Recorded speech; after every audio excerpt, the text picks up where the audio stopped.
नमस्कार, स्वागत है आप सबका दिन भर की तमाम बड़ी खबरों के साथ। मैं हूं कवीन। शुरुआत हेडलाइन से। संसद में किसानों की मदद और कर्ज माफी की मांग, सरकार ने दिया मदद का भरोसा। आकलन के लिए पीड़ित राज्यों में केंद्रीय टीमों का दौरा। भूमि अधिग्रहण बिल पर सरकार की खुली बहस की चुनौती, नितिन गडकरी ने सोनिया गांधी और अन्ना हजारे को लिखी चिट्ठी। बहस को तैयार कांग्रेस।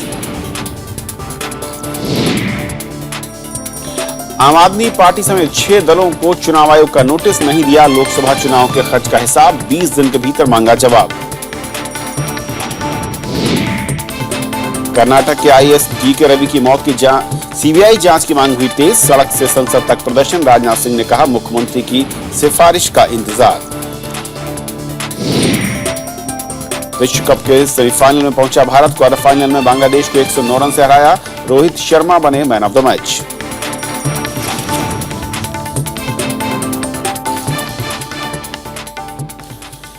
और राज्यसभा में आज बजट पर चर्चा हुई और चर्चा होने के बाद उसे वापस भेजा गया लोकसभा को। लेकिन उसके बाद कोल और माइंस बिल को लेकर जो कि स्टैंडिंग कमेटी, सिलेक्ट कमेटी को भेजा गया था, उसे आज वापस रखा सरकार ने। लेकिन उसको लेकर गतिरोध चल रहा है और जानकारी के लिए चलते हैं विशाल दैया के पास, जो हमारे साथ मौजूद है वहां पर। विशाल, क्या कुछ गतिरोध है सिलेक्ट कमेटी की जो बिल में तमाम रिकमेंडेशन थी, उसके बाद कांग्रेस ने, मैं कहूं कि बड़े पैमाने पर विरोध का मूड दिखाया यहाँ पर?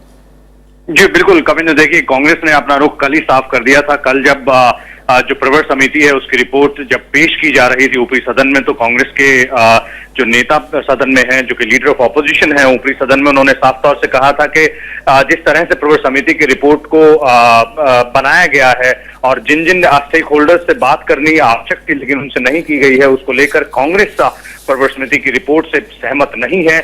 और इस वजह से कांग्रेस पार्टी अपना विरोध माइंस और कोल बिल पर जारी रखेगी। और ठीक वैसा ही आज देखने को मिला जब जो फाइनेंस मिनिस्टर अरुण जेटली ने अपना जवाब बजट पे, जो डिस्कशन चल रहा था जनरल बजट पे, उसके बाद जब नरेंद्र सिंह तोमर जो कि माइंस मिनिस्टर हैं, उन्होंने mines and minerals bill move किया, तो ठीक उसी समय कांग्रेस के जो सांसद हैं वो अपना विरोध जताते हुए जो सदन के वेल में पहुंचे, जिसको लेकर गतिरोध लगभग 2 से 3 मिनट तक चला और उसके बाद सदन की कार्यवाही 10 मिनट तक के लिए स्थगित कर दी गई है। कांग्रेस पार्टी का जो विरोध है वो इस बात को लेकर है कि प्रवर समिति की जो रिपोर्ट है उसका कंपाइलेशन के लिए जो समय दिया गया था, यानी कि जो समय सीमा निर्धारित की गई थी 18 मार्च, यानी कि कल तक की जो समय सीमा थी, वो समय सीमा बहुत कम थी। उस तय समय सीमा के अंदर जिन जिन मंत्रालयों से या फिर जिन जिन ऑर्गेनाइजेशन से बात करनी बहुत आवश्यक थी, बहुत जरूरी थी,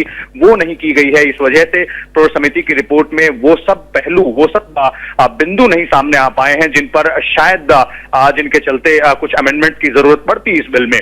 हालांकि अपनी बजट स्पीच पर, बजट के डिस्कशन पर जब फाइनेंस मिनिस्टर अपना जवाब दे रहे थे तो उन्होंने एक तरह से विपक्षी दलों को मनाने की कोशिश जरूर की। उन्होंने माइंस बिल और कोल बिल दोनों की जो अहमियत है वो, और उस पर जो शंकाएं विपक्षी दलों की हो सकती है, वो उनको दूर करने की कोशिश जरूर की, लेकिन शायद उसका असर कांग्रेस पार्टी जो कि मुख्य विपक्षी दल है ऊपरी सदन में, उस पर नहीं हुआ।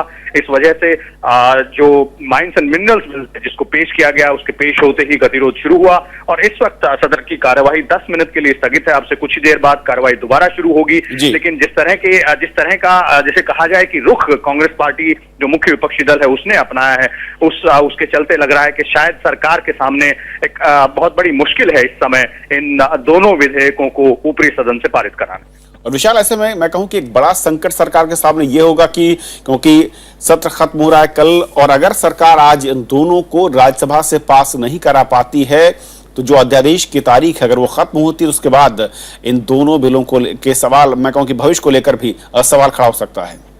जी बिल्कुल, देखिए वो स्थिति पहले से साफ है और उसको लेकर वित्त मंत्री वो सदन में पहले ही बयान दे भी चुके हैं, बता भी चुके हैं कि तय समय सीमा के मुताबिक 5 अप्रैल को जो अध्यादेश इन दोनों विधेयकों पर लाए गए थे वो उनका समय समाप्त हो जाएगा। और क्योंकि इस वक्त जो बजट उसके 2 हिस्से जरूर हैं, यानी कि पहला हिस्सा अगर इस वक्त देखा जाए तो वो कल समाप्त होगा और दूसरा हिस्सा 20 अप्रैल को शुरू होगा। जी विशाल, हम लोग वापस रुक करेंगे। अब राज्यसभा की कार्रवाई बस कुछ ही देर में शुरू हो रही है, रुक करते हैं वहां का। फिलहाल अभी यहीं पर बहुत बहुत शुक्रिया आप सबका।